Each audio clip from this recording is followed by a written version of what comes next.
नमस्कार, आप देख रहे हैं स्टेट लाइव। मैं हूं आपके साथ उन्नति भटनागर। बुलेटिन की शुरुआत करेंगे महत्वपूर्ण खबर के साथ, जो कि बिहार से सामने आ रही है, जहां बिहार के मुख्यमंत्री नीतीश कुमार एक कड़े मार्ग स्थित संकल्प से वीडियो कॉन्फ्रेंसिंग के माध्यम से राज्य के विद्युत उपभोक्ताओं के साथ आयोजित संवाद कार्यक्रम में शामिल हुए। मुख्यमंत्री विद्युत उपभोक्ता सहायता योजना के अंतर्गत सभी घरेलू विद्युत उपभोक्ताओं को प्रति माह 125 यूनिट तक निःशुल्क बिजली उपलब्ध कराई जा रही है। कार्यक्रम में सभी जिलों के विद्युत उपभोक्ता जुड़े हुए थे। सुपौल, नालंदा, मुजफ्फरपुर एवं गया जिले की महिला उपभोक्ताओं ने मुख्यमंत्री के साथ संवाद किया। संवाद कार्यक्रम के दौरान लोगों ने मुख्यमंत्री को प्रति माह 125 यूनिट तक निःशुल्क बिजली उपलब्ध कराए जाने के लिए धन्यवाद भी दिया है।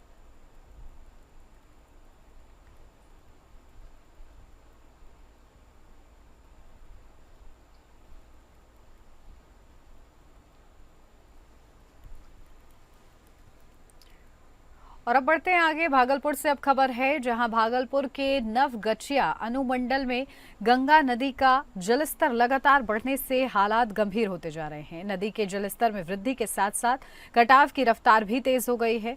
जहां रंगरा प्रखंड के तिनटंगा क्षेत्र में गंगा का कटाव एक बार फिर विकराल रूप ले चुका है। खासकर झल्लूदास टोला और ज्ञानीदास टोला में नदी का रुख गांव की ओर मुड़ने से ग्रामीणों में दहशत का माहौल है।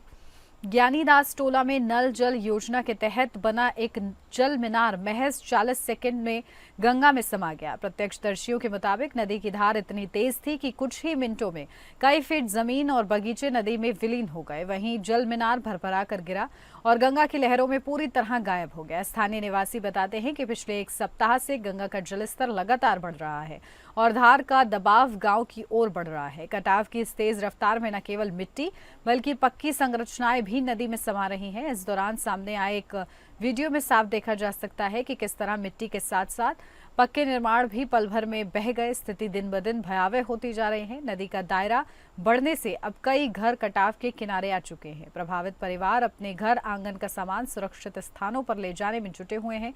प्रशासन की ओर से फिलहाल स्थिति पर नजर रखी जा रही है।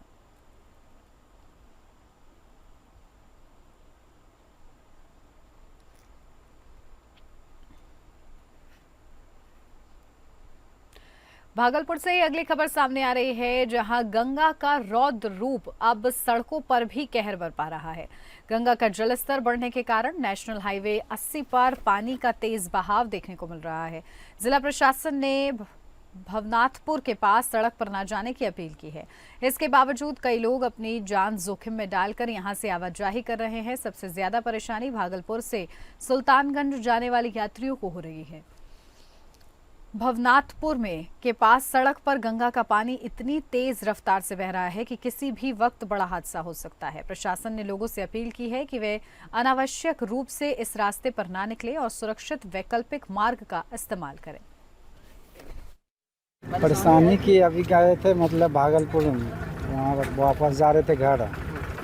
रास्ते में तक पानी पड़ा हुआ, कैसे जाने पता नहीं। कब आए थे भागलपुर? भागलपुर आए थे रक्षाबंधन में। रक्षाबंधन में हाँ, रक्षाबंधन में। अब सोचे वापस जा रहे हैं, कहे वहाँ भी घर के पास भी पानी वानी आ गया है। गए यहाँ बहुत परेशानी, पानी पूरा भरा हुआ है तो गाड़ी पूरा डूब जा रहा है तारापुर। ये भागलपुर सुल्तानगंज रोड है। अब देख रहे हैं जैसा होगा सुविधा करने से रोशन को। बढ़ते हैं आगे। भागलपुर में बाढ़ की स्थिति दिन ब दिन भयावह होती हुई नजर आ रही है, जहां गंगा का जलस्तर बढ़ने से अब कई इलाकों में पानी भर गया है। गंगा का जलस्तर बढ़ता ही जा रहा है और इस बीच बाढ़ का पानी अब एक नए खतरे को भी अपने साथ लेकर आया है। जल जीवों का हमला। भागलपुर में गंगा का बढ़ता जलस्तर जहां पहले ही लोगों की मुश्किलें बढ़ा रहा है, वहीं अब बाढ़ के पानी में मौजूद जलजीव लोगों के लिए नया खतरा बन गया है। ताजा घटना में 3 लोग जलजीव के हमले का शिकार हो गए। इससे पहले भी महज एक दिन पहले 5 लोग घायल हो चुके हैं। पीड़ितों का कहना है कि बाढ़ के पानी में ये जीव झुंड में हैं और हमला करते हैं, जिससे लोगों में दहशत फैल रही है। स्थानीय निवासियों का कहना है कि अब घर से बाहर निकलना भी खतरे से खाली नहीं है। वहीं आज कुछ लोगों ने जल जीव की तलाश कर एक को पकड़ भी लिया है, लेकिन अन्य जल जीवों के कारण घटनाएं लगातार बढ़ रही हैं। लोगों ने मांग की है कि प्रशासन तत्काल इस पर विशेष संज्ञान ले और जल जीवों के खतरे को खत्म करने के लिए कारगर कार्रवाई करे, ताकि बाढ़ प्रभावित क्षेत्रों में लोग सुरक्षित रह सके। जल जीवों का आतंक और बाढ़, ये दोहरी मार भागलपुर के लोगों के लिए बड़ी चुनौती बन गई है। नहाने गए थे तो बिज्जी नहीं निकला, हम 2 बार हकाए तो भाग गया। तीसरी बार आके रगड़ के यहाँ पे मोखाल गाँव काटा है। अब तो हमला नहीं है, क्या है हम नहीं जानते हैं। बिज्जी दांत बड़ा बड़ा था और इतना मोटा था, बड़ा इतना बड़ा था। पैर में यहाँ पर गए थे। हाँ। और अब खबर मुंगेर बिहार से सामने आ रही है, जहां देश के चर्चित तेज तर्रार पूर्व आईपीएस शिवदीप लांडे ने समर्थकों संग जमालपुर विधानसभा अंतर्गत बाढ़ प्रभावित क्षेत्र भदौरा, बागेश्वरी सहित बरियारपुर के इलाके का दौरा कर बाढ़ पीड़ितों से बातचीत की। शिवदीप लांडे से बाढ़ पीड़ितों ने अपनी व्यथा सुनाई। बाढ़ पीड़ितों की समस्या सुनने के बाद शिवदीप लांडे ने हर संभव मदद करने का भरोसा दिलाया। वहीं नाव पर सवार होकर बाढ़ से तबाह हुए पीड़ितों के जलमग्न घरों की स्थिति का जायजा लिया। उन्होंने कहा कि हर साल बाढ़ से होने वाली तबाही से निजात दिलाना चुनौती भरा कार्य है, इस पर गंभीरतापूर्वक विचार करना जरूरी है। मौके पर शिवदीप लांडे के समर्थक सहित सैकड़ों की संख्या में ग्रामीण मौजूद थे। बाढ़ प्रभावित क्षेत्र का निरीक्षण करने के बाद पूर्व आईपीएस ने धरहरा के बरमसिया में 2 दिवसीय फुटबॉल टूर्नामेंट का उद्घाटन किया। मौके पर आयोजक भार्गव कुमार सहित कई मौजूद थे।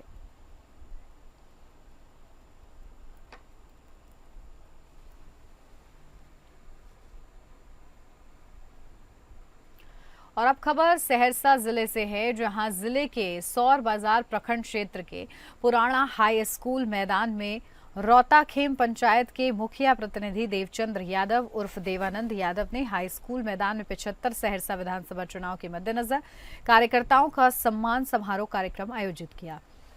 सभा में हजारों की भीड़ देखने को मिली। तो वहीं देवानंद यादव ने सभी समर्थक को मिथिलांचल की परंपरागत पाग चादर से सम्मानित किया। वहीं दीप प्रज्वलित कर कार्यक्रम की शुरुआत की गई। राजद नेता देवचंद्र यादव उर्फ देवानंद ने कई महीनों से चुनाव को लेकर प्रचार प्रसार कर रहे हैं। इस मौके पर देवानंद यादव ने का कहना है कि मैंने कई वर्षों से जनता का सुख दुख में साथ रहा। मेरी पत्नी रौताखेम पंचायत से गुड्डी देवी मुखिया भी हैं। मैंने जनता की सेवा की है, मेरे पास जनता का समर्थन है। अगर राजद पार्टी मुझे सिंबल देगी तो पार्टी से चुनाव लड़ेंगे, नहीं तो निर्दलीय ही चुनावी मैदान में उतरेंगे। सरकार सब कुछ जनता चुन लेंगे।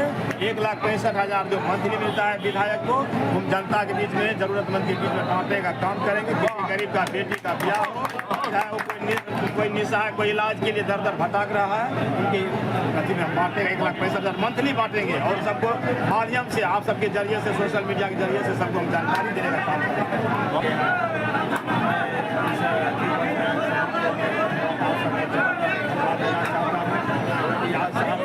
विधानसभा के एक बालिग जनता का आज सम्मान रखा गया है। दिल से इस यहाँ के एक जनता को धन्यवाद देना चाहते हैं। इतना बड़ा कष्ट काट करके इस पानी में, बारिश में अभी तक घटित है और हम भ्रष्टाचार के विरुद्ध कदम उठाए हैं। और अब खबर झारखंड रांची से सामने आ रही है, जहां मुख्यमंत्री हेमंत सोरेन ने अपने दिवंगत पिता दिशोम गुरु शिबू सोरेन के श्राद्ध कर्म को परिजनों के साथ विधि विधान पूर्वक बीते कल यानी कि 7वें दिन भी पारंपरिक तरीके से निभाया और आज मंगलवार को 8वां विधि विधान की तैयारी चल रही है।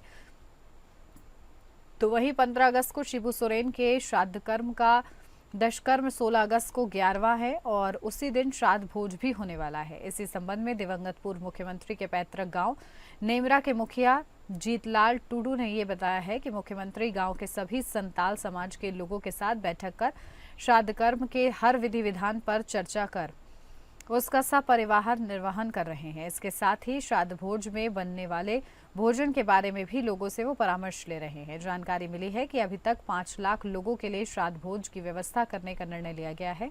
तो वहीं 4 पंडाल में लोगों के बैठने की व्यवस्था की जाएगी, इसलिए सभी पंडाल के पास ही रसोई घर बनाए गए हैं। इसके अलावा घर की बाड़ी में विशेष अतिथियों के लिए भोजन की व्यवस्था की जाएगी।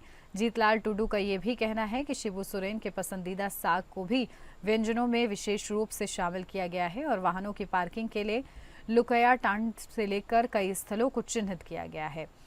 3 हेलीपैड बनकर तैयार हो चुके हैं। 4था हेलीपैड पैतृक आवास के सामने ही बना दिया गया है।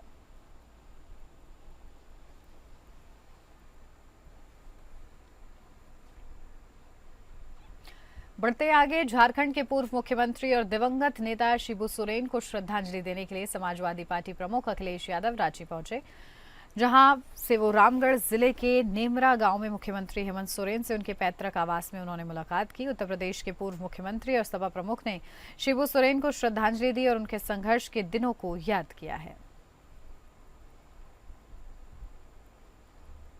मुक्ति मोर्चा और झारखंड के बहुत बड़े नेता शिबू सोरेन जी जब नहीं रहे, वैसा नेता जो जल जंगल जमीन से जुड़ा हुआ, दीपक थोड़ा नीचे। शिबू सोरेन जी ने आदिवासी भाई बहनों की तकलीफ, परेशानी और अन्याय जो उनके साथ हुआ, उसके लिए जीवन भर संघर्ष किया। ऐसे बहुत कम नेता हैं जिन्होंने अपने पूरे जीवन में एक पार्टी खड़ी की हो, नया प्रदेश बनाने में संघर्ष किया हो और अपनी अगली पीढ़ी को वो विरासत के रूप में देखे गए हों। बढ़ते आगे, बिहार में होने वाले आगामी विधानसभा चुनाव से पहले एसआईआर के मुद्दे पर भाजपा के खिलाफ झारखंड में पक्ष विपक्ष के बीच जो सियासी घमासान मची हुई है, उसे अब और बढ़ावा देते हुए इंडिया गठबंधन का हिस्सा समाजवादी पार्टी भी मुखर होकर विरोध जता रही है। और इसी सिलसिले में राजधानी रांची स्थित बिरसा मुंडा एयरपोर्ट पर सपा सुप्रीमो अखिलेश यादव ने खुलकर आपत्ति जताते हुए भाजपा पर षड्यंत्र करने का आरोप लगाया है। इसके साथ ही उन्होंने बीजेपी को डिवाइड एंड रूल की रणनीति अपनाने वाली पार्टी करार दिया है।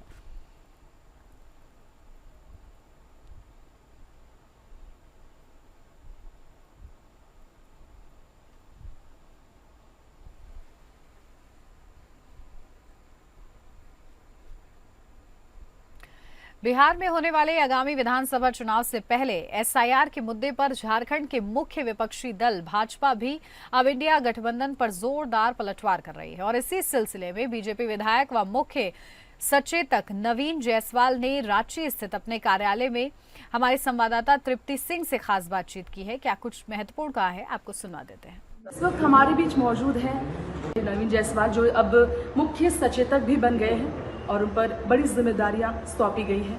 उनके कार्यों को देखते हुए उन्हें ये जिम्मेदारी सौंपी गई है। भाजपा का बड़ा विश्वास उन पर है और जनता जिस तरह से उन पर विश्वास जताती नजर आई है, जिसके कारण वो 4 बार के विधायक रहे हैं। ऐसे में सबसे पहले हम उनसे जानेंगे उन्हें जो बड़ी जिम्मेदारी मिली है इस पर। सर, एटीएन में स्वागत है आपका। सर, क्या कहेंगे जो बड़ी जिम्मेदारी मिली है? देखिए, भारतीय जनता पार्टी के शीर्ष नेतृत्व और प्रदेश नेतृत्व को मैं धन्यवाद और आभार व्यक्त करता हूँ कि मुझ जैसे कार्यकर्ताओं को जिम्मेवारी का पद दिया। और लॉ एंड ऑर्डर ध्वस्त है, क्राइम कंट्रोल से बाहर है, तो निश्चित तौर पर अभी सदन फिर शुरुआत होने वाला है। सदन के अंदर इस बात को, जनता की बात को मुखरता के साथ भारतीय जनता पार्टी के सभी माननीय विधायक रखेंगे। जी सर, एक सवाल यहाँ करना चाहूँगी दिवंगत शिबू सोरेन को लेकर। झारखंड के वो 3 बार के मुख्यमंत्री रहे, झारखंड आंदोलन का सबसे बड़े वो नेता रहे आदिवासियों के, और लगातार सत्ता पक्ष ये कह रही है कि मरणोपरांत उन्हें भारत रत्न से सम्मानित किया जाना चाहिए कि आदिवासियों के अगर प्रोहित के बारे में क्या? देखिए, भारतीय जनता पार्टी ने आज़ादी के 75 साल तक जो नहीं हुआ वो करके देने का काम किया। चाहे आप देखेंगे कि हमारी द्रौपदी मुर्मू जी को राष्ट्रपति बनाना हो या गवर्नर के रूप में यहाँ स्थापित करना हो, शिबू सोरेन जी संघर्षशील नेता हैं। आज हम लोग के बीच नहीं है, हम लोग अपनी श्रद्धा सुमन अर्पित करते हैं और ये अभी समय उपयुक्त समय नहीं है। अभी तो उनको गुजरे कुछ ही दिन हुए और निश्चित तौर पर भारतीय जनता पार्टी या हमारे केंद्रीय नेतृत्व संवेदनशील है।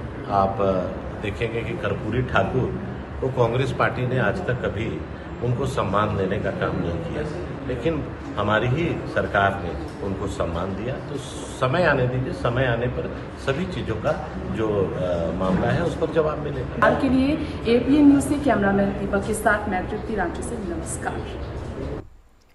बोकारो से अब खबर है, जहां विश्व आदिवासी दिवस के अवसर पर देशोम गुरु शिबू सोरेन के योगदान को याद किया गया है। इसी के साथ गोमिया प्रखंड के ललपनिया पंचायत के लुगुबुरु में श्रद्धांजलि सभा का आयोजन किया गया। इस मौके पर उपायुक्त अजय नाथ झा, पुलिस अधीक्षक हरविंदर सिंह समेत जिले के अन्य पदाधिकारी और आदिवासी समाज के सदस्य उपस्थित रहे। आदिवासी समाज की ओर से आयोजित इस सभा में दिशोम गुरु के जीवन, संघर्ष और आदिवासी चेतना के प्रति उनके योगदान को याद किया गया। सभा की शुरुआत 2 मिनट का मौन रखकर दिशोम गुरु को श्रद्धांजलि अर्पित की गई। उपायुक्त ने बाबा दिशोम गुरु के जीवनी पर प्रकाश डालते हुए उनके द्वारा दिखाए मार्ग पर चलने का संकल्प लेते हुए दिशोम गुरु शिबू सोरेन का लुगुबुरु में आदमकद प्रतिमा हो उन्होंने समाज के लोगों से साथ चिन्हित करने को कहा है। तो उपायुक्त अजय नाथ झा ने कहा कि बोकारो को नशा मुक्त बनाना और शिक्षा को हर घर तक पहुंचाना हम सब की जिम्मेदारी है। उन्होंने कहा कि नशे से मुक्ति, शिक्षा का विस्तार और समग्र विकास, यही बाबा दिशोम गुरु को हमारी ओर से सच्ची श्रद्धांजलि होगी। जिले का एक भी बच्चा बुनियादी शिक्षा से वंचित ना रहे, इसके लिए प्रशासन प्रतिबद्ध है। सभी का नामांकन विद्यालय में हो, इसकी निगरानी की जाएगी। उन्होंने बाबा शिबू सोरेन के नाम से नशा मुक्ति का अभियान चलाने, समाज को जागरूक करने की भी बात कही है। आज लुगुबुरु घंटाबारी स्थल पर हम लोगों ने दिशोम गुरु बाबा शिबू सोरेन को श्रद्धांजलि दी है और हम सब लोगों ने उनके बताए रास्ते पर आगे चलने का संकल्प लिया है। यह हमारा उद्देश्य है कि हम जो रास्ता उन्होंने हमें दिखाया था, इस बड़ी सोच को लेकर वो आगे बढ़े थे। किया गया था इस पावन धरती पर, और इसमें जो है हमारे जो दिशोम गुरु जो है स्वर्गीय हमारे शिबू सोरेन, उनकी जो जीवन शैली थी, जो उनकी सोच थी, उनको लोगों को उसको अपनाने के लिए और उनके अपनी लाइफ पर लागू करने के लिए आज हमने यहाँ से मैसेज पास किया है। उन्होंने कहा, और ये बहुत जेन्युइन भी है, यहाँ पर उनकी कर्मस्थली है। लोग देखें और देखने से क्या होता है, चित्र से या फिर स्टैचू से हम लोग इंस्पायर होते हैं, प्रेरणा मिलता है। तो ऐसी आदमकद प्रतिमा यहाँ जरूर लगनी चाहिए। सबको बढ़ते हैं आगे। झारखंड के सबसे प्रतिष्ठित अस्पताल रिम्स के निदेशक डॉक्टर राजकुमार के ने कल देर रात Vinayaka hospital and research centre group के सीईओ डॉक्टर चंदन कुमार पर उन्हें धमकाने का एक बड़ा आरोप लगाया है। इस मामले से जुड़ी आई एक ताजा रिपोर्ट के मुताबिक रिम्स निदेशक का ये कहना है कि डॉक्टर चंदन कुमार ने व्हाट्सएप कॉल कर गाली गलौज करते हुए मारपीट की धमकी दी है। जानकारी के अनुसार निदेशक ने रांची स्थित बरियातू थाना में इस मामले से जुड़ी एक लिखित शिकायत भी की है। आपको बता दें कि एक क्षेत्रीय मीडिया संस्था ने जब डॉक्टर चंदन कुमार से इस बारे में बात की तो उन्होंने उल्टा रिम्स निदेशक पर ही कई गंभीर आरोप लगा दिए हैं। तो वहीं बरियातू थाने में की गई शिकायत के अनुसार रिम्स निदेशक का ये कहना है कि बीते कल यानी 11 अगस्त सोमवार की सुबह एक मोबाइल नंबर से उन्हें व्हाट्सएप कॉल आया। जैसे ही डॉक्टर राजकुमार ने कॉल उठाया, कॉल करने वाले ने उधर से उन्हें गाली देते हुए कहा कि 15 दिनों के अंदर मारपीट कर तुझे रांची से बाहर ना करवाया तो मेरा नाम चंदन कुमार नहीं, उतना कहकर उधर से फोन कॉल काट दिया। इसी आरोप पर जब डॉक्टर चंदन कुमार से पूछा गया तो उन्होंने रिम्स निदेशक के आरोपों को सिरे से नकार दिया। इसके अलावा उन्होंने अपनी सफाई में ये भी बताया कि डॉक्टर राजकुमार उन पर झूठा आरोप लगाकर उनके खिलाफ झूठी शिकायत कर रहे हैं। बहरहाल ये मामला इस वक्त काफी गंभीर रूप ले चुका है। ऐसे में ये देखने वाली बात होगी कि इस मामले की तहकीकात किस दिशा में जाती है।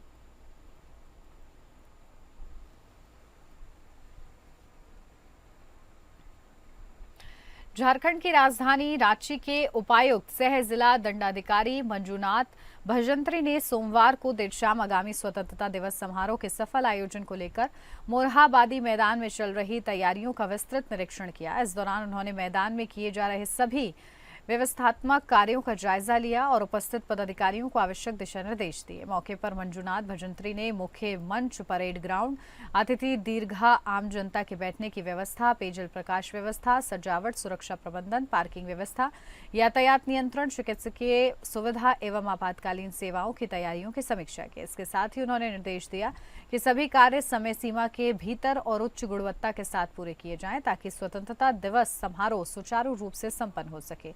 तो वहीं सुरक्षा व्यवस्था का निरीक्षण करते हुए उपायुक्त ने कार्यक्रम स्थल के भीतर और बाहर पर्याप्त संख्या में पुलिस बल की प्रतिनियुक्ति सुनिश्चित करने के निर्देश दिए हैं। इसके अलावा उन्होंने यातायात पुलिस को कार्यक्रम दिवस पर विशेष ट्रैफिक प्लान तैयार कर भीड़ प्रबंधन करने तथा पार्किंग स्थलों को स्पष्ट चिन्हित करने के निर्देश दिए हैं।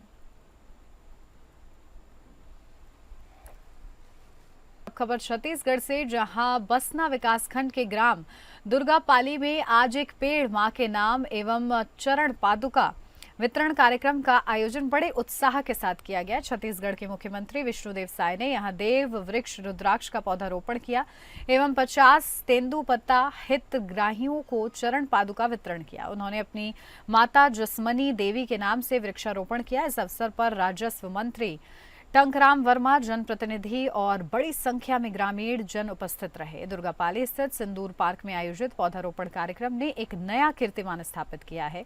शहीदों की स्मृति में 2.25 एकड़ भूमि पर 501 पौधे लगाने की अनूठी संकल्प को golden book of world record में स्थान मिला है। इस अवसर पर आयोजित समारोह में golden book of world record की टीम ने मुख्यमंत्री विष्णुदेव साय को इस आशय का प्रमाण पत्र प्रदान किया। मुख्यमंत्री विष्णुदेव साय ने इस उपलब्धि पर सभी को बधाई देते हुए कहा कि आज का ये कार्यक्रम पर्यावरण संरक्षण, मातृत्व सम्मान और शहीदों की स्मृति तीनों का संगम है। उन्होंने कहा कि प्रधानमंत्री नरेंद्र मोदी जी के नेतृत्व में ऑपरेशन सिंदूर जैसे अभियानों ने समाज में नई ऊर्जा और सुरक्षा का संदेश दिया है।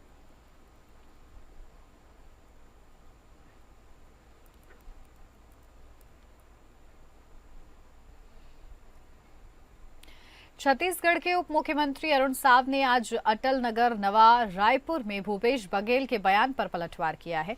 उन्होंने कहा कि भूपेश बघेल अपनी पार्टी में स्थान सुरक्षित करने के लिए ऐसा बयान दे रहे हैं। आज उनकी हालत ऐसी हो गई है, उन्हें कांग्रेस पर अपनी प्रतिबद्धता दिखानी पड़ रही है। जांच एजेंसी की कार्रवाई को लेकर वे मुगालते में न रहें। डिप्टी सीएम साव ने हर घर तिरंगा यात्रा अभियान पर कहा, ऑपरेशन सिंदूर की सफलता के बाद पूरे देश में हर्ष का माहौल है।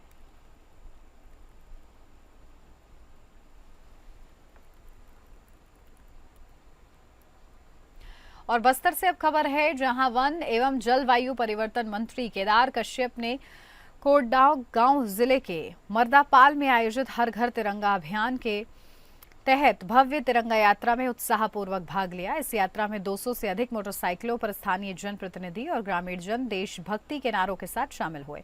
उन्होंने 96 लाख रुपए की लागत से बनने वाले विकास कार्यों का लोकार्पण एवं भूमि पूजन भी किया। मंत्री ने ग्रामीणों से हर घर तिरंगा अभियान में अधिक से अधिक भागीदारी करने की अपील की और स्वतंत्रता संग्राम सेनानियों को नमन किया। उन्होंने कहा कि आजादी के महापुरुषों के बलिदान को नई पीढ़ी तक पहुंचाना आवश्यक है, ताकि वे देश की अखंडता और गौरव को बनाए रखें।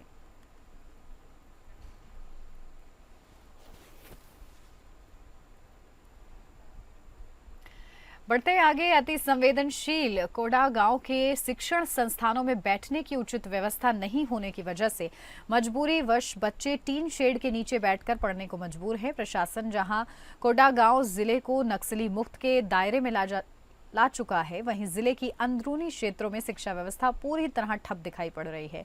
जहां कोडा गांव जिले के संवेदनशील ग्राम उहुपाल, जहां शासन ने स्कूल तो खोल रखा है मगर बच्चों के लिए बैठने की उचित व्यवस्था नहीं दे पा रही है, जिस कारण यहां बारिश के दिनों एवं सर्दियों में काफी दिक्कतों का सामना करना पड़ रहा है।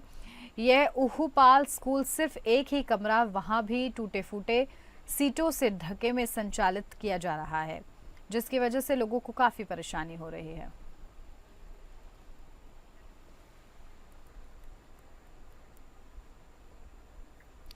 राजधानी रायपुर का ओम मल्टी स्पेशलिस्ट हॉस्पिटल एक बार फिर विवादों के घेरे में है। घुटने के नीचे के मामूली इलाज के लिए भर्ती एक महिला की संदिग्ध परिस्थितियों में मौत हो गई। घटना के बाद परिजन और स्थानीय लोग भड़क गए और डीडी नगर थाना पहुंचकर अस्पताल प्रबंधन के खिलाफ जमकर नारेबाजी की। परिजनों का आरोप है कि साधारण ऑर्थो ट्रीटमेंट के दौरान डॉक्टरों की लापरवाही से मरीज की जान चली गई। सवाल उठाया गया कि छोटी सी हड्डी के ऑपरेशन में आखिर मौत कैसे हो सकती है। परिजनों ने कहा 3-4 दिन से ऑपरेशन टालते रहे, आज अचानक वेंटिलेटर पर डाल दिया और देखने तक नहीं दिया गया। जब पूछा तो जवाब नहीं दिया। यह सीधी सीधी लापरवाही है।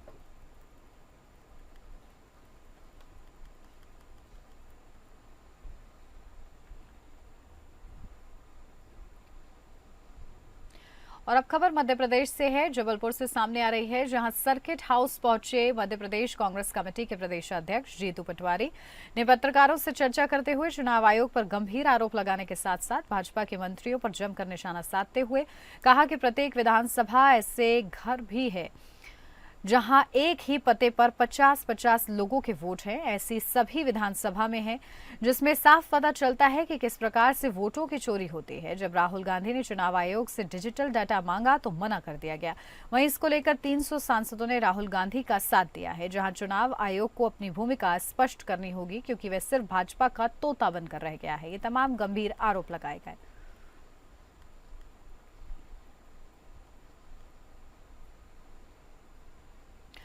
लोकसभा में विपक्ष की आवाज को दबाने की कोशिश और वोट चोरी के विरोध में मध्य प्रदेश कांग्रेस सेवा दल यंग ब्रिगेड ने जोरदार विरोध प्रदर्शन पूरे प्रदेश में किया है और इसी क्रम में इटारसी में भी जयस्तंभ चौक पर कांग्रेस ने जमकर विरोध प्रदर्शन किया है। प्रदर्शन का नेतृत्व प्रदेश अध्यक्ष गजानंद गज्जू तिवारी ने किया है।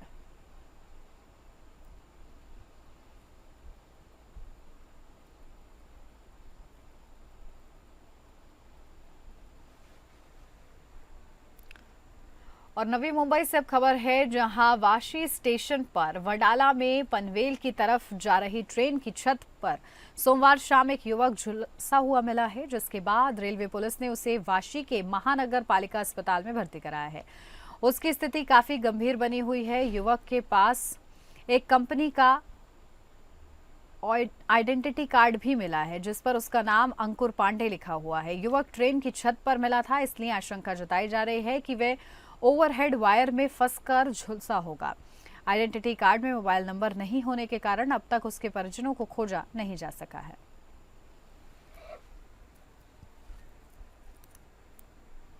और इसी के साथ इस बुलेटिन में बस इतना ही। नमस्कार।